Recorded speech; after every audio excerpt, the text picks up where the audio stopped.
For Your Vote 2018, we're seeking interviews with all of the gubernatorial candidates who qualified for the ballot. We'll bring you those discussions over the coming weeks leading up to the primary election on August 28th.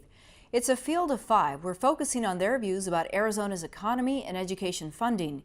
This week, we introduce you to Republican Ken Bennett and Democrat Kelly Fryer. Fryer is CEO of the YWCA of Southern Arizona. We asked her what she thinks the biggest issue facing Arizona is. I think the biggest issue facing Arizona right now is that the people who are running our state government are not putting the people of Arizona first. I could talk to you about the economy, education, the environment, healthcare. We have a whole long laundry list of issues that we need to deal with. But what underlies all of them is that the people who are running our state are working for their big donors, and they're not working for the people of Arizona. Seems that you're critical of charter schools, private institutions. What is, for the argument that has been made in the past, is the dollar follows the child. What is so wrong with tax dollars going to follow a child's education? We're not talking about choice here. We're talking about privatization. We're talking about, in other words, we're talking about putting a dollar sign on the forehead of every kid in this state. The kids in our state have become a means for these folks to make money. Well, that's not what education is all about.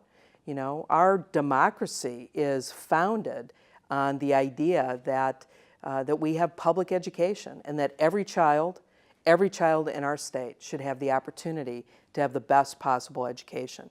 And you don't get that out of a for-profit system. It's a public good, and it needs to be managed by the public. The current administration has really touted some of the new policies, the tax incentives that have brought business to Arizona. Is Arizona in a strong economic state right now? Well, some measures will tell you that Maricopa County is one of the fastest growing counties in the country. And yet here, you know, I work in Pima County, which is the poorest county of its size in the nation. So what we have is we have a real system of economic inequity, where there are a few folks, mostly in Maricopa County, who are benefiting from economic growth and development, and the other 14 counties are really struggling. I think that what we need is a 15-county economic development plan that works from the bottom up. I think that we need to be using tax incentives and tax credits not to benefit some big out-of-state company that's headquartered in another state or even in another country who wants to come here and bring more $10 jobs. I think we need to be using our public money to incentivize and to support those locally owned small businesses in all 15 counties that are really the lifeblood of our economy. Your experience has largely been in the nonprofit sector. How do you envision transitioning into a government role where you're working directly with the public, for the public, as you said? Well, I think here's the deal. As the CEO of nonprofit organizations, I've had to write budgets.